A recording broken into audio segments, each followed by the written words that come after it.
Okay, ladies, what questions can I answer for you? Yeah, I actually have a question, if you don't mind. So, mucusless diet, this is a very interesting concept to me. But I must admit that I am actually struggling to see a connection between mucus and weight gain.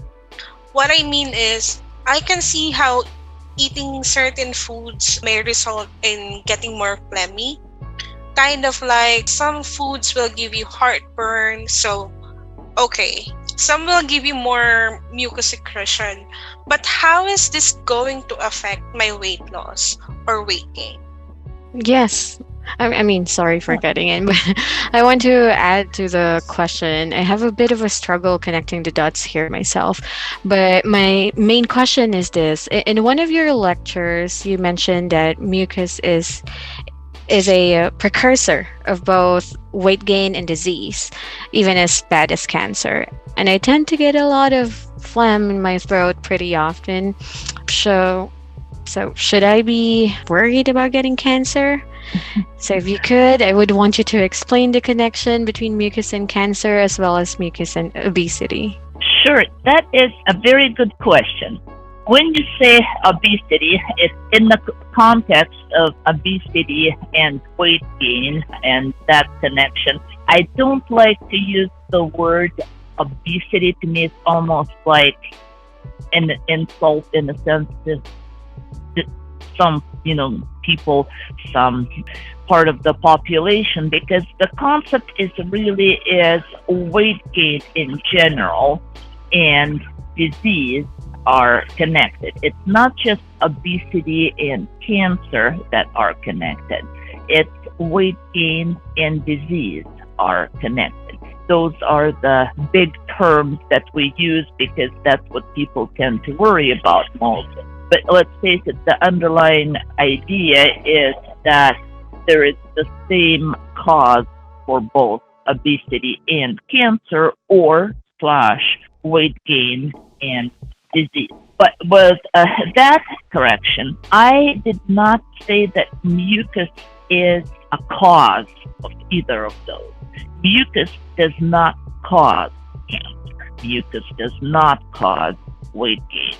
So what I was saying is that mucus is precursor of both weight gain and disease.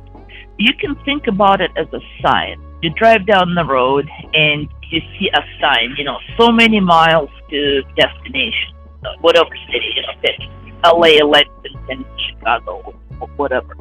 So you see a sign, so many miles to destination, this city, that city. So basically all it is telling you that if you continue going down the road, you will eventually, in so many miles, arrive to that destination. The sign itself does not cause destination to occur, and the sign itself does not make you drive there. It's just telling you. It's a precursor. It's a warning sign, that an indicator of something that will happen if you stay the course. So mucus is also a sign. You can think of it in that particular context. As they say in scientific terms, correlation doesn't mean causation. I'm not going to dig deep into what this means, but to kind of explain it, like if you think as a child grows, their shoe size gets bigger, and also their cognitive ability gets better. They can recognize words, they can put together sentences, they can read eventually. So both their shoe size and their cognitive ability grows. So there's definitely a correlation between the shoe size from baby 1 to toddler 2 to child 6 and their cognitive ability. You can probably even make a chart of what would correspond to what. But they're totally unrelated. There's a correlation. Yes, they both numbers, reflect each other. But one does not cause the other. There's no connection. There's correlation, but not causation. So that's how I want you to think about mucus. And when we talk about mucusless diet, is that mucus does not cause anything. Yes, there is a correlation, but there is no, the causation effect is not there. And the third part is that it's not just mucus that is a problem, because mucus is a very important part of our bodily secretions. It needs to be there. It has its role. It's part of our physiology.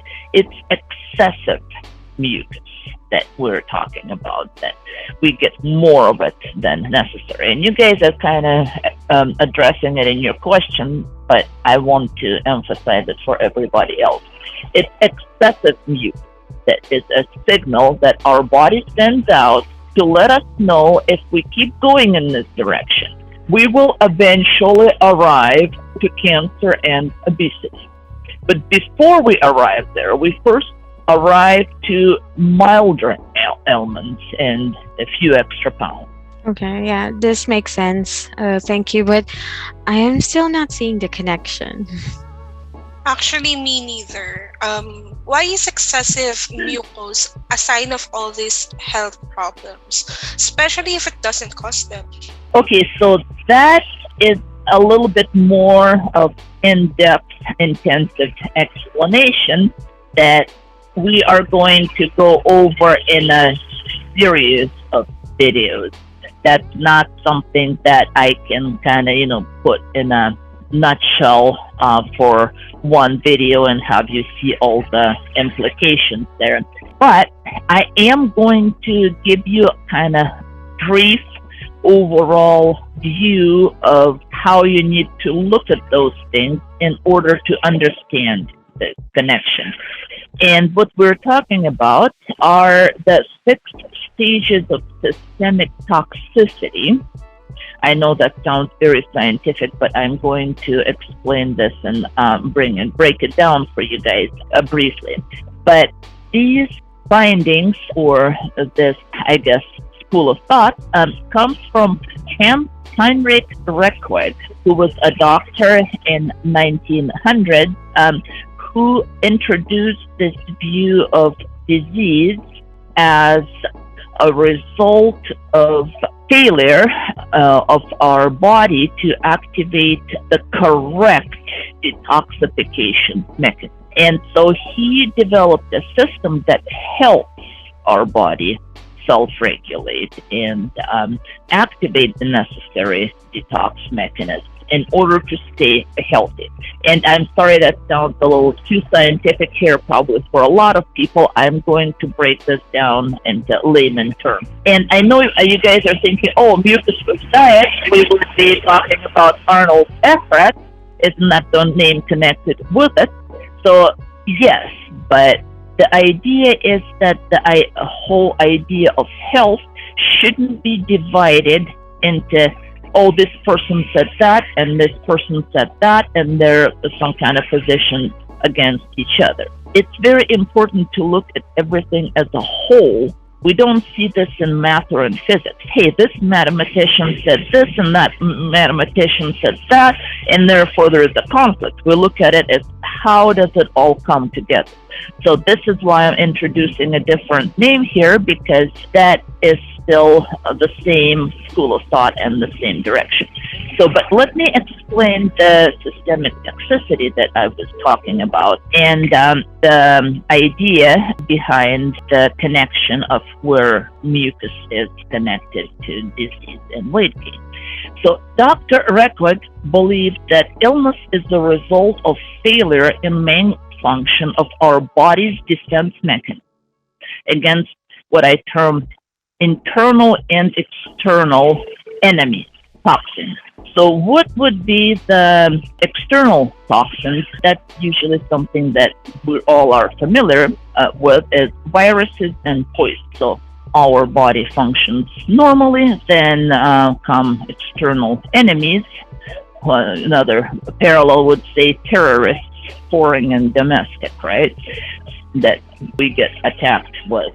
So the foreign terrorists, the external poisons and toxins would be viruses and something that affects our body from the outside. The internal would be our imbalances. Like, for instance, if you think of teenage acne that we break out from too much of hormones that our body starts secreting at that age that it still doesn't know how to process, there results in imbalance. Too much of a hormone becomes a toxin, just like almost a drug overdose. Something that is helpful and needed, when it's in the wrong proportion, becomes a toxin. So those are the internal toxins. So Dr. Reckwitz saw those toxins, internal and external, as the main cause of the disease. And he was right. And that's what I mean by understanding the underlying school of thought that may be reflected in the works of very different writers, very different doctors, but that's the idea. So let's go through the 6 stages. And again, that's something I'm going to dig deeper in subsequent videos. I'm just trying to answer your question here. So the first stage is the stage of elimination. Our body is made to be able to get rid of toxins. So if we eat something, we may get a little stomach cramp and then it will come out. If we get a virus, we get a cold, or our body fights it, eventually it will expel the virus out. So that's the stage of elimination. If everything works correctly, then our body has defense mechanisms that it has to clean itself from those toxins. But what happens if the toxin is too much? If it's a kind of a toxin that it either doesn't know how to process, or if it's too much for it to process at the same time. So that's where the first stumble in the process occurs, is at that stage of elimination. Our body is trying to eliminate toxins, but it's having a problem to do it.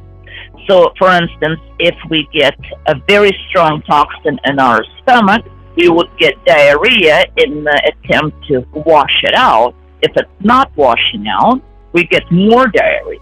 And there are some diseases, as for instance cholera, that would give you such a strong diarrhea that it would dehydrate you and you would die. So in an attempt of getting rid of the toxin, that detox effect gets so strong that it basically is counterproductive. And so one of the defense mechanisms is secretion of mucus. We get a toxin, our mucus surrounds the toxin and carries it out. So what does it tell us when we get elevated production of mucus? Our body is fighting something, and it can either be successful or not. So that's your hint number 1. But let's go to the second stage. It's called the reactive stage. Is when our body has attempted to eliminate the toxin, and then it's found a challenge in that. So it's reacting to that. So if a little bit of mucus doesn't get the toxin out, mucus increases. So that is the answer to your question. How does the mucus, or I should say, how is mucus connect to disease and eventually cancer? Is because it's an indication that we're in stage 2 of pollution, of systemic toxicity, that we have just transcended from the elimination stage to the reactive stage. And it's that sign that if we keep going down that road, then in so many miles we're going to arrive to a specific destination. So that is how it's connected. I'm going to go through other stages real briefly to leave you with a full picture. But again, real briefly is the key word, because I want to break them down individually in more depth in subsequent videos. So in the reactive stage, again, increased secretion of mucus, we get snotty when we get a cold, we may get inflammation because the toxins are in our tissues and they're not being washed out, so they cause blood to flow to those tissues in the attempt to clear things out, so we get inflammation. Water, fluid, gets sent to those areas, again, in the attempt to get the toxins and wash it out. We may get cough. This is when we get allergies. What are allergies? And you may want to know that the same symptoms are with the allergy as it is with a cold. Because why? Because it's our body's reaction to a toxin, be it a virus or be it something else. It's an attempt to wash it out. We get mucus, we get phlegm, we get snot, we get swelling because blood has just come in there trying to clear that out of there. We may get sweat, we may cough again, that's like a reflex to try and get this out. We get skin rashes because everything is coming out from the skin and not broken down sufficiently, so skin reacts. So that's second stage. Third stage is when stage 2 fails. So despite the increased effort, the toxins are still not leaving the body. And that's the third stage is the stage of buildup. So that's when our lymph, which is part of the mechanism of trying to clean our body, lymph goes around our body and collects the toxins and carries them out. So it's part of the circulatory system. Blood and lymph kind of flow in the opposite direction, but in about, the same pathways or, the same roads, kind of like almost 2 lanes of traffic. And blood brings nutrients and lymph picks up toxins. So when we start getting a buildup, then lymph malfunctions and it's not carrying out the toxins. It becomes stagnant. It's not moving. When it's not moving, it starts to pool. And when it starts to pool, that's when we get cysts, little balloons of water. When we get hemorrhoids, we get non-malignant tumors, when lymph is stagnant and everything accumulates around there. By the way, I want to mention here is that because I did not cover the idea of weight gain here, you're probably still wondering, I think, the connection between mucus and disease is clear as we go through 1, 2, 3. This buildup is, I think you already know where I'm going with that. Number one, your body will build things up if it can't eliminate it. But there is another part to our body's processes of fighting toxins. And one of them is, like I say, to take water and body fluids and wash them out. But there is another mechanism there. What our body can't process out in an attempt to prevent the toxin from harming our body, it would isolate it and it would hide it, kind of encapsulate it into a shell and put it away. I tend to think of this in Washington. There's this Umatilla Army Depot, and you see Triangle Hills there. This is where they buried mustard gas after Vietnam War. So they took that poisonous gas, that bioweapon, and they encapsulated it, and then they buried it so that it wouldn't get out and harm anybody. So that's what our body does with toxins. It encapsulates it and it buries it. And where does it bury it? In fat. So the function of fat cells is not to just store nutrients for later, which is, one of the functions of fat cells. That's definitely there. But they have another function. They also use, or our body, I should say, uses them as the storage unit for burying those encapsulated toxins. So we, in fact, could be thankful for the mechanism of weight gain, because what it means that the toxins that could otherwise be really harming us get encapsulated and get removed from the ability to cause damage. But that means the more toxins we have, the more fat cells our body is going to produce to accommodate the storage demand. So when we're talking about the buildup part of the systemic toxicity, that's a very large part of buildup, is that besides the toxins building up everywhere else, the encapsulated toxins start building up significantly.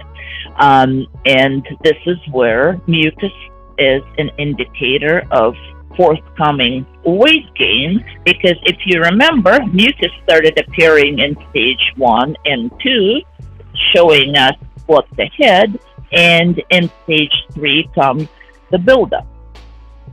So stage 4 is saturation, is when things have built it up to the point to where they're at capacity. You know, our body has stored everything it can at this point. That's when we start noticing more or less serious ailments that result, because now that we have buildup, it's not going anywhere, then obviously our body tries to get around those blocked pathways, around those blockages, around buildup. We start get migraines. You know, it takes a lot of energy to work with the buildup. You know, it's like carrying an extra weight physically. You know, it's a sandbag. You know, it's something else to deal with. We get chronic fatigue. You can think of kidney stones. You know, that's another very good example of a buildup to where, you know, it's really not solvable at this point. It's solidified. And this is the stage where obesity sets in as well, is that once it's saturated and the capacity has been pushed to the point to where it's beyond normal, then a lot of times it's just goes, you know, and our body just resorts to that mechanism to where it's just going to gain weight, you know, totally unrestricted. Stage number 5 is degeneration, is that when our body has gotten everything it could out, it can't get it out anymore. It's been pushed beyond the limit.